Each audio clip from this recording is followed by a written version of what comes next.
Hey everybody, welcome to the Pastime Paradise podcast. I am your host Aaron with my co-hosts Aldrine and Kahai. And welcome back for another episode. This topic for today's episode stemmed from a comment that I heard from one of my friends. So we're old, so we have friends that have kids, or we have our own kids. Or Kahai and I don't have kids, but Aldrine has kids. I have children. Yeah, we're in the age range where we would have kids. And so one of the comments from one of my friends was like, my child or children were complaining that they're so bored. And I was thinking to myself that kids today are living in a time where that's not a problem, like kids are living in the greatest time ever for boredom, because we have things that kill boredom instantly. Yeah. You have the world at your fingertips, literally. If you want to talk about boredom, is think about when we grew up. There was not a lot of things, and our parents can basically say the same thing for us. But thinking about when we were growing up, there were a lot of times when I was bored, and thinking about the arc of my life, it's sort of stems from that. Being bored as a kid eventually led to figuring out ways to entertain myself, or hobbies, or things that I collected, or interests that started basically stemmed from just being bored and not having anything to do, or having to fill time while my mom was shopping in whatever Liberty House. So just thinking back to your childhood, what are some things that you did to fill the time because you were bored, and how did that lead to other things or other interests or other hobbies that you got into as a kid? Yeah. Do you want to go first? Is there a standout example Set the stage. For me, there were a lot of times where, so my mom, how do I say this? When I was a kid, yeah. So good one. It's a good one. Oh boy, here we go. Oops, all memories. Yeah, all memories at once.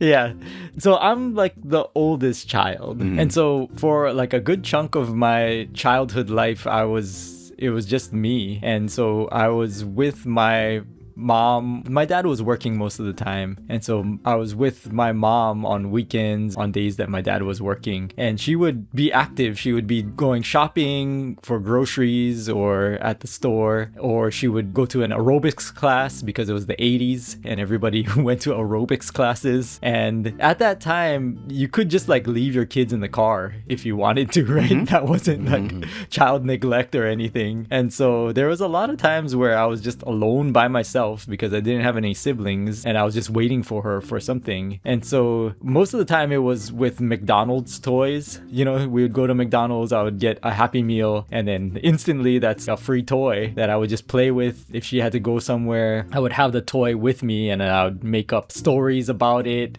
in my mind. And I feel like the first collection that I ever had that stands out was, there was a capsule machine, a coin operated crank machine at certain stores that we would go to, and there was a toy that was really popular at the time when I was maybe about 5 years old, and it was erasers that formed a robot. So Okay. yeah, so it was erasers of the head of the robot, the body of the robot, and the arms. And I don't know if the body and the legs were connected, but the arms definitely came off. If you bought multiple of them, you could configure them together because all the pieces snapped together in the same way. I think the first collection of anything was that. There were only 50 cents or 75 cents or something like that. And so anytime that we would go into a store that had that, I would ask my mom for 50 cents, and I'd put it into that crank machine, and I would get one, and I would keep part of my collection in the car just so that if I added to the collection, I could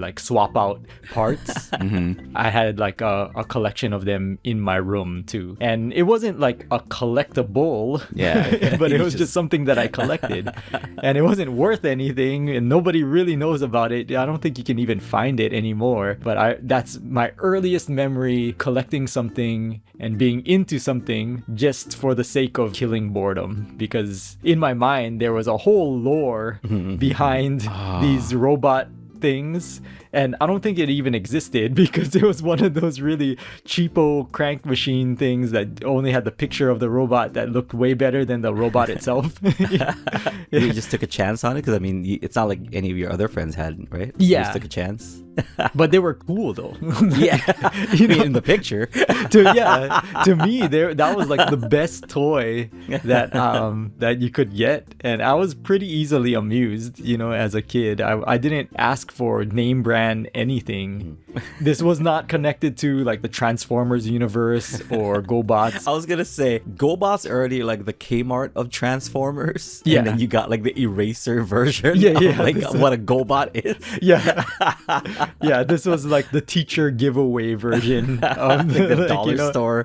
Yeah, when you got enough stars at school, you could pick one thing from the treasure box, and that's the level of quality of this toy. But it was so important to me, I feel like, because it killed the boredom factor when I was a kid waiting for my mom in the car while she was doing her aerobics, which was at Coco Palms, by the way. Oh. Yeah, so Coco Palms is a famous hotel on Kauai that it's basically where Elvis filmed parts of Blue Hawaii, and so it was a really, really famous hotel that we had Hurricane Iniki hit Kauai. It got destroyed and it never got rebuilt because its former glory was so synonymous with Hawaii that they wanted to rebuild it back to that former glory, but no one had the money. Yeah. And as the years went on, it just got harder and harder to reclaim that, and so nobody's ever done it. And if you ever come to Kauai and you pass through Wailua, you will see the ruins of the Coco Palms Hotel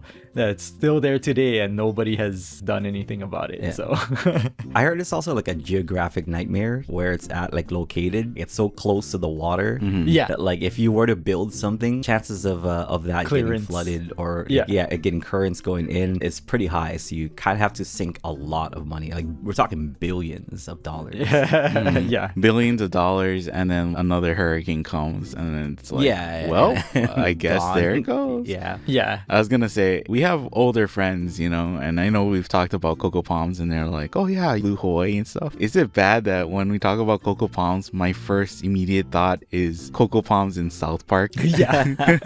Yeah. It's haunted by the ghost of Elvis. Yeah. Because that's the thing, that he was pretty synonymous with that place too. I mean, Blue Hawaii, and whenever he used to perform, he would perform over there. Like the adults that I know always talk about the heyday of Coco Palms, and they would go watch Elvis there and stuff. Pretty famous. Yeah, I posted to the general chat like guy on X saying like erasers were much cooler in the 80s. Vending machine bootleg transforming erasers. It looks like it turns into a car even. Is this what you're talking about, Aaron? Yeah, that was it. Okay. Oh wow, that's pretty cool. Yeah, that is pretty cool. Oh, and then I was gonna ask you, Aaron, so you don't have these erasers, right? I don't think so. Yeah. Yeah, if I could find them, oh man, yeah, I would love to. It would be a miracle if these erasers or it is a miracle that you kept these erasers in your mom's car and they survived the heat in your mom's car, right? Yeah. Like it didn't come back and it's like, oh man, turned my eraser into a car and it's stuck as a car because now they're all fused together. Yeah. Oh man, yeah, that's the exact thing. Okay. Yeah, that's pretty awesome though. That's That's pretty cool. amazing That's that pretty cool. anyone else has the same memory. That's pretty cool. I love when you think about something and it's almost like, gosh, this is so specific to me, right? Like, was it just a Kauai thing or was this just something weird that we happen to have at the stores on Kauai? And then you look it up and it's like, oh, thank God somebody has another memory of this too. I didn't just like hallucinate this whole ordeal. Yeah. That's pretty awesome. I liked you saying that you came up with backstories for, The robots. came up with your own ideas and what was going on and stuff. Because is that just if you give a toy to a kid and there's no story associated with them, they'll come up with their own backstory, right? Yeah. Because kids now just have phones. It's like I kind of feel like my nephew, if you give him a toy, he's a little bit more creative, so I guess maybe he might come up with his own thing. But I don't think it's uncommon for kids to be like, where is this from, or what's the story behind it? Yeah. And you can like look it up and being like, oh, okay, this is the story behind it. But back then there was just like toys and stuff where it's not necessarily like a big franchise, right? It's just like, this is random army man, or this is bootleg Transformer, or And I remember doing the same thing, coming up with backstories for it too, and just like playing with them together. Yeah. Even if they weren't meant to be. Yeah. Yeah, so I had something similar like as a kid in the Philippines. Like a lot of the snacks that we had, that we call it chichiria, is like the Tagalog word for it. Snacks that have like no nutritional value, basically, is what it is. It's like the chichiria. So one of the snacks is like a cheese curl kind of snack, you know, where it's like Cheetos basically, but it's like a generic kind of cheese curls snack thing, and inside it was like a piece of this snake toy. It's not even like, you know, plastic or whatever. It's just like that toy shoved into like that bag of Cheetos, you know. Choking hazard. Free choking hazard. It's a sizable piece, and when I say like bag of Cheetos, it's like the snack bag is like that small. Okay, and I think the toy would take up maybe like a third of the chip bag. So there's like the head, there's the tail, and then there's the middle part, and it's always the middle part. But the thing with the middle part is like you can connect it with other middle parts. You can just make the snake like as long as possible. That was the idea. But no one I knew had the head. It was like some weird scam of like, oh, if you just buy enough, and then it became this weird playground thing. Like, oh man, now my cousin got the head one time, and like I was playing with it at his house like last week. You know? And because everyone had the tail and 50 parts of the body, like this long ass snake with no head, and like it's on the package, you know what it looked like, and it was just this elusive, legendary snake head that nobody got. For sure, the manufacturers of that, right? They're like, let's put the head on the package, but not make any actual heads. Like kids will be buying it, looking for the head, but being like, where the hell is it? That was kind of like what we had like in the Philippines, and I swear when that thing came out, everyone was buying that stuff and looking for like the head of the snake. It was a great scam. I just imagine the scene from Charlie and the Chocolate Factory where he gets the golden ticket. It's like, he got the head. He got the head. He got the snake head. Run home, Charlie. Run home with your snake head. I can now attach it to my 50-foot body. Dude. This will finally get my grandpa to step out of his bed. Do a little dance now. It was awesome because like it would have been like such an epic toy, like if you had the head, because like the bunch of different bodies, so you can kind of move them because it's like a joint, you know, so the body could kind of writhe around like a snake because it was just a bunch of them stuck together. So all of us were just in this edge of our seats like, come on, like this would be so awesome, I want to play with this so bad. Oh my god. And each of them was like 50 centavos, so it was like a penny. So it's basically a penny back in, you know, when I was a kid in the 80s for a piece of the snake. How do you spell the snack name? I don't know because like I said, it's a generic thing. We had something similar called cheese curls, which is CHEEZ, and then CURLZ, maybe S, I don't know, like, but so they can't claim it has actual cheese inside. They spelled it that way. It's just a weird fake powdered cheese, but like it was basically that snack, but like a generic version of it with the toy inside. Most of the stuff in the Philippines were like same thing, kind of like dollar store, you know. Yeah, I like the idea too. You're saying, you know, how it took up most of the space of the bag or whatever. It's like, we can make the snack for this amount of money, or we can make this toy for less and it'll take up most of the space, so we have to pack less snack in the bag itself.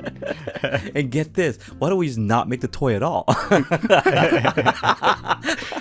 I mean, we'll make a little bit of the toy. It's like, do we actually need to make the heads? We only have the molds for the body and the tails. It's like, that's good enough. That's genius. That's genius.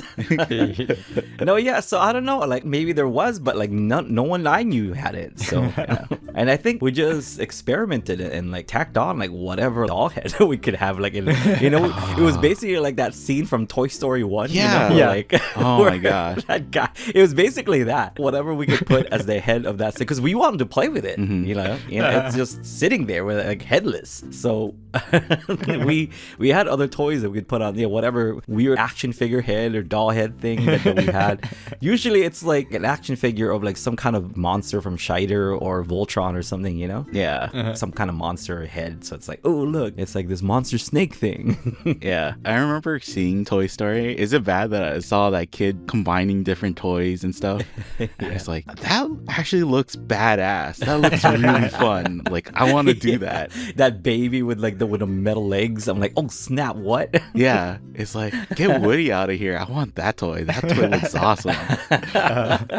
Yeah. I think something that I really enjoyed growing up, and I guess it's not a thing anymore too, because kids don't have textbooks anymore, right? But when I finally got to, the point in, I think it was middle school that we got textbooks, and then we started wrapping textbooks with paper bags, right? You take the paper bags apart and you wrap it. And that's the best, because then it's like a built-in sketchbook on your textbook, right? I would just draw on that all day, and me and my friends would play like drawing games on it where it's like stick figure fights or something like that. And I feel like kids now, because they have phones or they don't have textbooks, right? So what are you gonna wrap in a paper bag to draw on? You can't wrap your tablets in a paper bag to draw on. But I think that was super fun for me, and in a weird way I kind of miss having that time of, I guess it's boredom, but then it also feels like when you do that, doesn't it feel pretty creative too? I feel like you're not really thinking of anything else, so you can just come up with whatever you want to. Yeah, I definitely had covered books that by the end of the school year it was just like filled. I mean, I guess that too, drawing. Yeah. I was part of an after-school program. I would catch the bus over to Kapa'a Missionary Church. And so after you're done with your homework and everything, they would kind of help you. We had one aide that was helping out, and she was really into anime. And that was at a time where like you don't even say that, right? Yeah. It was like early 1990s. So she would draw full-on comics for us. And we were all into the Ninja Turtles. So she actually did a comic strip, and it was non-canon Ninja Turtles, but it was like really, really good in like that manga type of style. Wow. And so she was like my early inspiration for drawing. She would take out a sheet of paper and then she would show us how to draw certain things, but basically she was just encouraging us to just draw whatever we wanted. I remember just taking out sheets of paper and going to town for hours. One of the comments that I got that really changed my life was my grandpa was in long-term care as a kid right around that same time, early 90s. And so I would go to visit him, and I would have colored pencils and pens and stuff, and I would just take out a blank sheet of paper and draw for him. And he told me like, oh, it's amazing that you can just start with nothing and then you just create something. And I feel like the rest of my life was just that. Because I had that positive encouragement, that one comment that he said sort of changed how I view my whole life. And that's basically what I've done for the rest of my life, is start with nothing and then just create something, just out of your own imagination. I don't know about being bored and creating or coming up with hobbies, but a lot of stuff that I do as far as music, it was because I was just bored, just like how you were saying. So one of the things early on, I remember I was bored one day and I was listening to one of the tape Walkmans that we had, and at the time Inner Circle's like a la la la la long sweat was very popular, so I remember listening to that song one day, and I specifically remember being we called it upstairs in my house. It was upstairs, one stair. So I was up in the main living room of the house. I had the headphones on, I was listening to it, and I remember noticing the the harmony to a la la la long, or the chorus part. And I was like, why? I know how the song goes, but why is it this one for some reason sounds higher? So I was trying to like hit that like whatever high note, and my ear could tune into it, the harmony line for that song. And I remember I didn't realize that, you know, or I got lost in it in kind of listening to that. I didn't notice like one of my uncles coming in and he's like, I thought you were crying, you know, like, are you okay? I thought you were crying. I'm like, what do you mean? It's like, you sounded like you were crying, basically, you know, because like he couldn't hear anything and all he could hear me was, Yeah.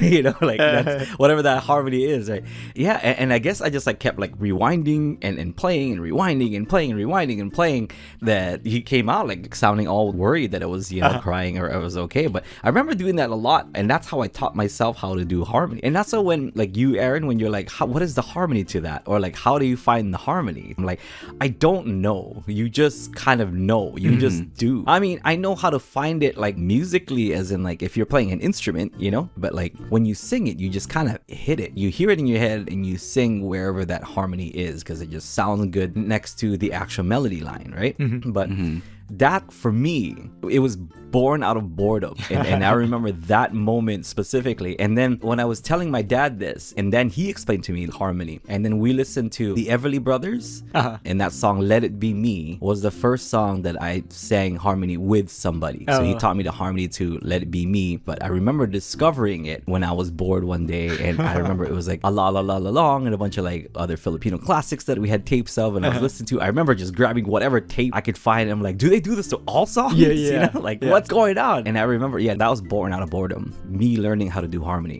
which I do a lot now, you know. So yeah, I couldn't explain it to anyone like how to find it, because that was something I learned pretty early.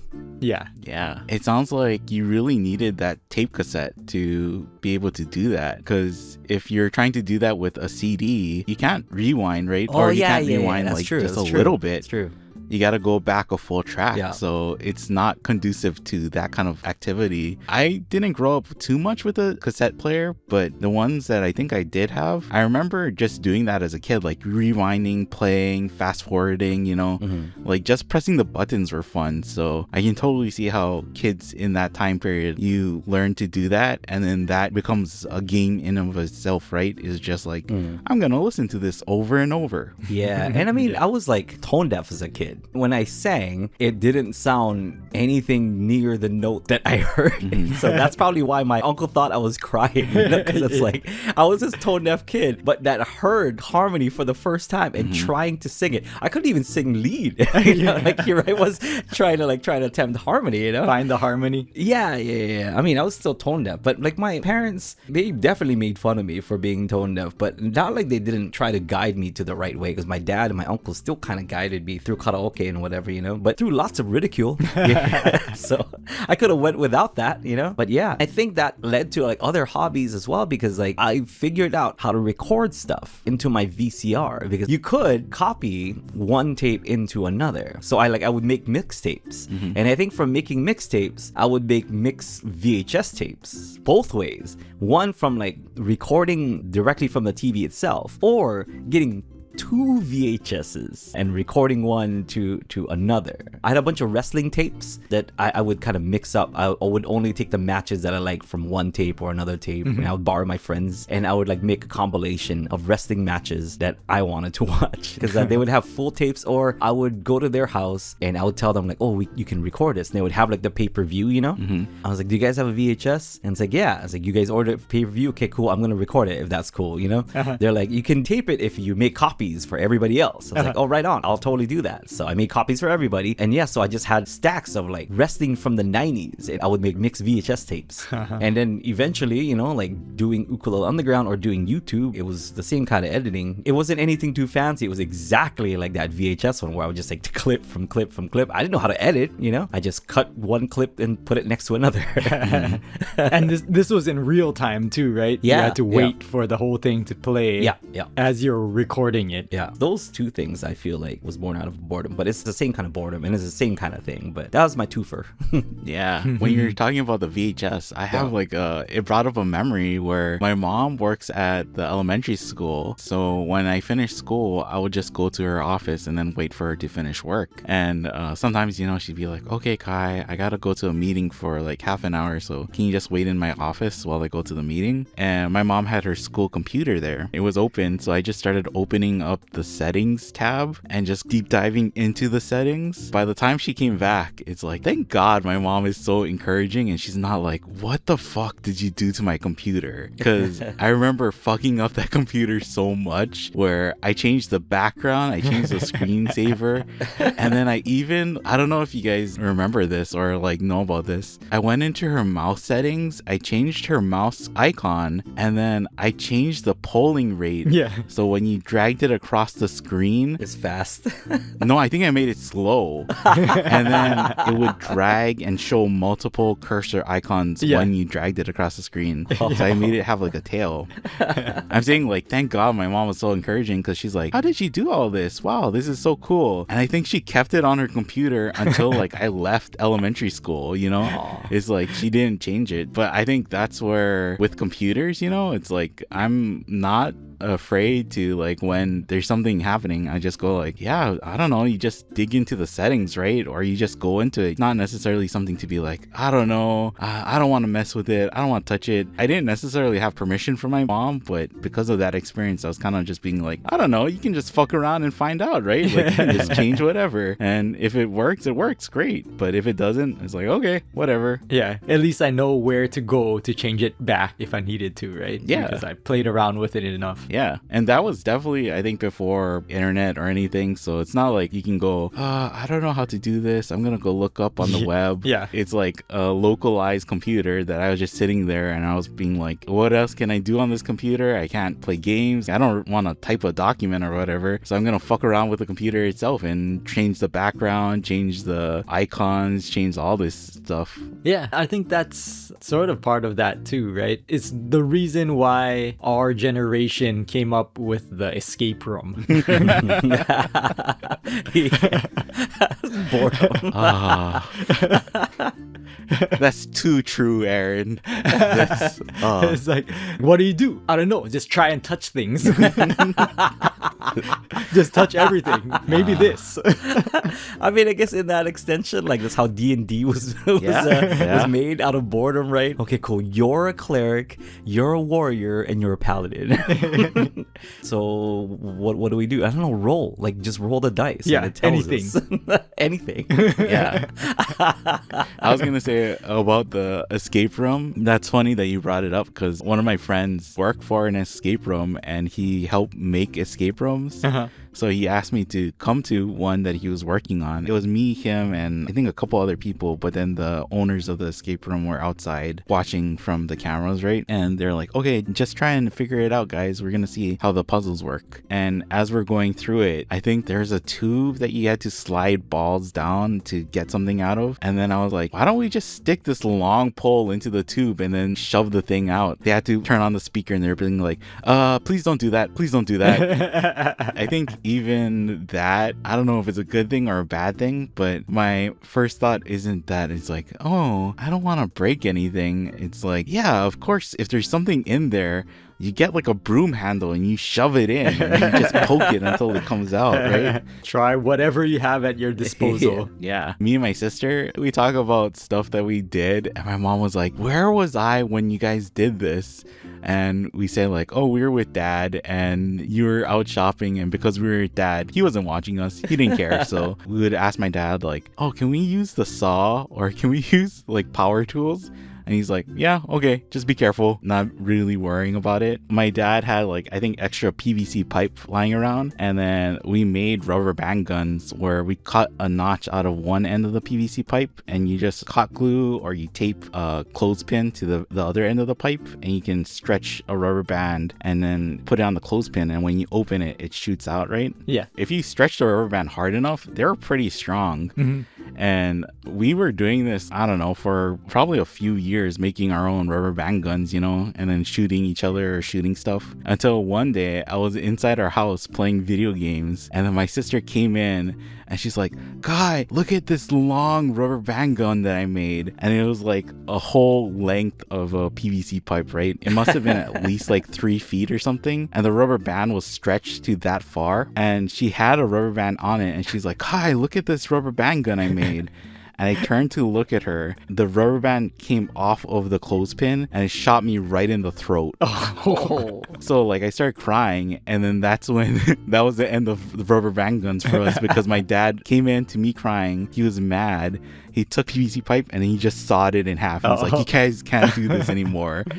And so that was one of the stories that me and my sister were laughing about when we were older. And my dad were talking about this, and he's sitting in the corner kind of like smirking, like, "Yeah, I remember that." And my mom is like looking at us, all of us horrified, and she's like, "What the fuck is going on? Like, where was I? When was this?" She's like, "I have no memory of this." And it was just like, yeah, you were probably out grocery shopping, and we used to do that stuff all the time. Unattended children. Yeah. That was like a theme of the 90s. Yeah. Which it's like, maybe not for the greatest, but then also it lets you have those experiences, right? Yeah. Formative experiences. Yeah. Yeah. I would say like one of my favorite times in my life was right after the hurricane. So 1992 was Hurricane Iniki. So yeah, up until that point, I was an only child, and my mom got pregnant just before that. And then my sister was born like a week after the hurricane. And so they were super stressed out. Like my parents, they were dealing with having to fix the house and then take care of a newborn baby. And so I was 8 years old at that point. So it's like, yeah, just go. Get out of our hair. We got to deal with insurance and fixing the house and taking care of this baby. So just go. And so I mentioned before that our next door neighbors were Ka'ava, right? Uncle Norman. And he had a daughter that was my age. And so I was hanging out with her. And also on my block was my cousin Wendy. I was with the both of them for the good like 6 months after the hurricane. We were just like cleaning up and trying to get things back together on Kauai. And so we would go out into the street and play with debris and make up games. And that was probably one of the times in my life where I was the most creative, because it was almost like the way that I would play with them, it was almost like improv.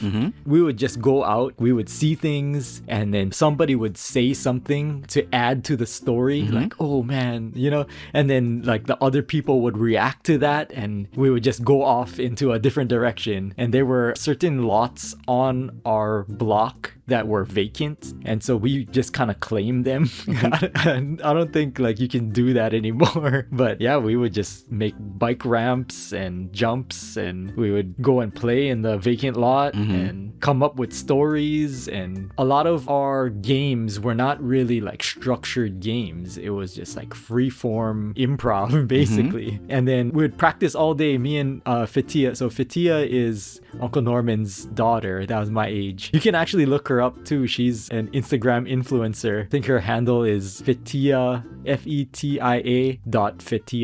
And so she's pretty funny. And so it's funny that because we were so creative as kids, she basically does that now. She creates skits and like puts together stuff for Instagram. And then I'm still doing music and creating things in that way too. But yeah, that was one of my favorite times in my life, and it definitely influenced how creative I am today, because we got that positive feedback. Fiti and I would create a song and dance routine or like a little skit in order to entertain our families, because we would get together at dinner time, our two families, and hobble together whatever food we had in our freezers and whatever the Salvation Army or whatever, you know, FEMA would give to us.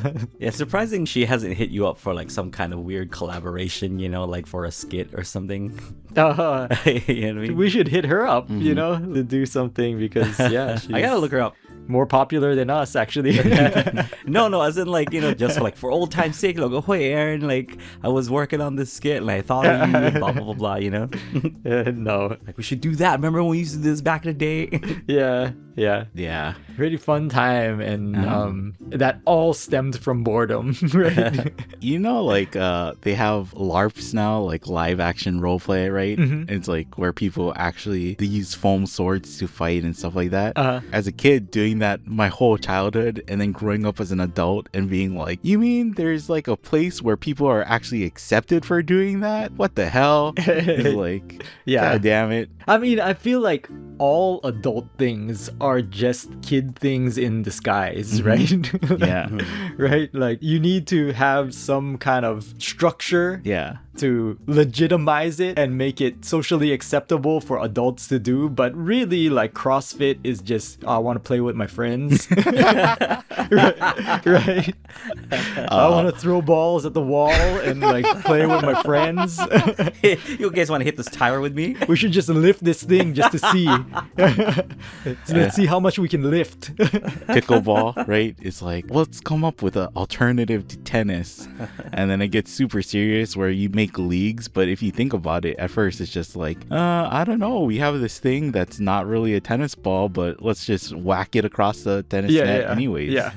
I wanted to bean my friends with a plastic ball. But then we'll make teams, and then we'll make like a bracket so we can play against each other. Yeah. But you talking about improv is like, I definitely remember playing with my friends, coming up with grand stories where it's like, okay, we're ninjas or we're doing this, you know. And then Ryan's cousin Joni, they have a farm and they have like a whole pasture.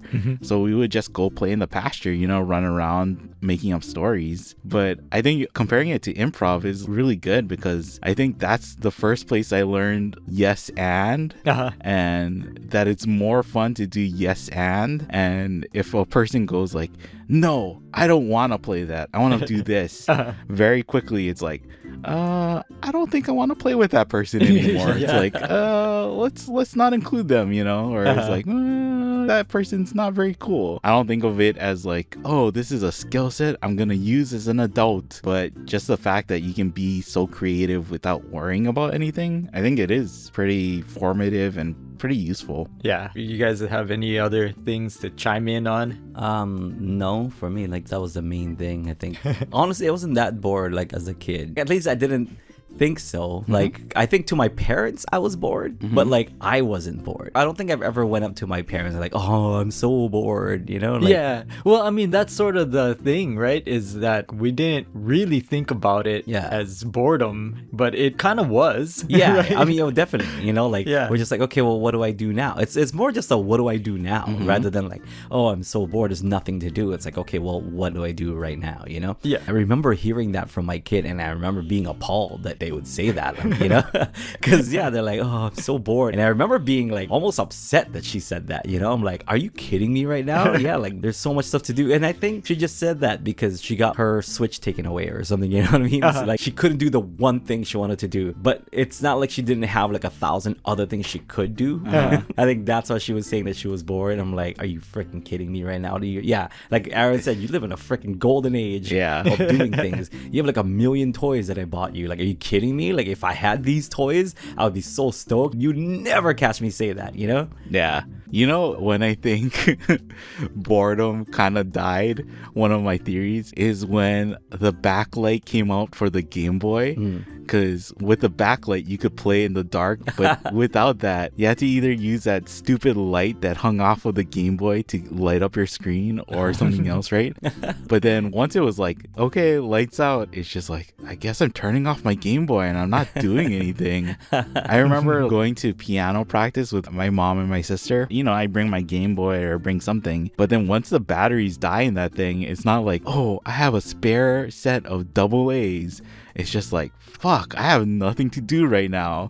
So I'm gonna just, I don't know, come up with my own thing, or I'm just gonna imagine a whole story in my head. Yeah, and I think for me, I actually kind of appreciate having that, I guess, and not having something where it's just like my parents, oh, here, just take my phone or just take the tablet, go do something else, go watch something. Being able to sit by yourself and kind of being like, I don't know what I can do, but if I think for long enough, I'll probably come up with something. I think it is a skill set, or it keeps you active, keeps you thinking at least. Yeah. I think also a major influence on me is my dad, because my dad is sort of like a Mr. Fix-It type of person. And so he is totally willing to take apart anything to see how it works and fix things. Like if there's a problem with any device, he's totally willing to just bust out all of his tools, take it apart, figure out what's wrong, try to fix it. And he's pretty successful at it, you know?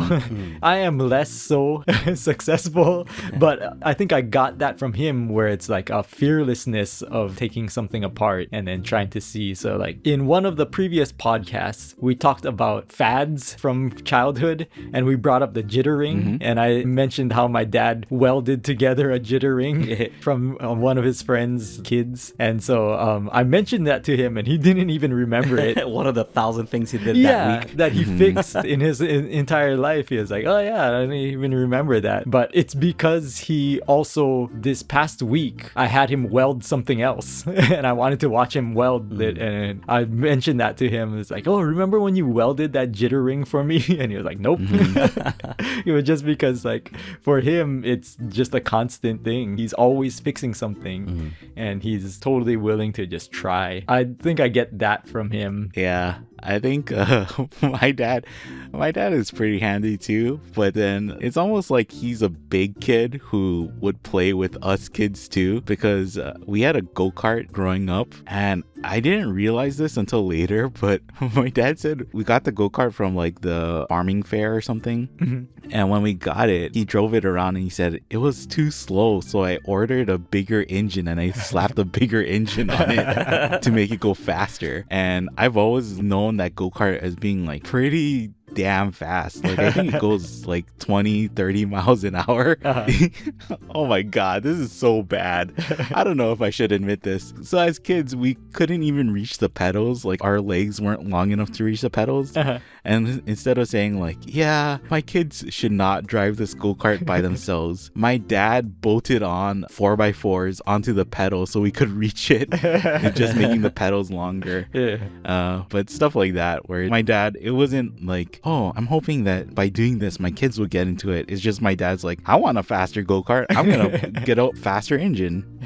Yeah, thanks for sticking around, everybody. This was just something that we wanted to talk about, but thanks for sticking around. Thank you to our Patreon members. So if you want to support this show, basically throw us a few bucks every month. You can go to patreon.com/PPPod and you get bonus episodes. For every episode that we create for the public, there is a bonus episode for the people just on Patreon. So we are approaching like a pretty high number of bonus extended PP pods. Nice. Like how many do we have now? I think maybe about like 20. Oh, Wow. dang. Wow. So yeah. Whoa. For just a low price of how much, Kahai?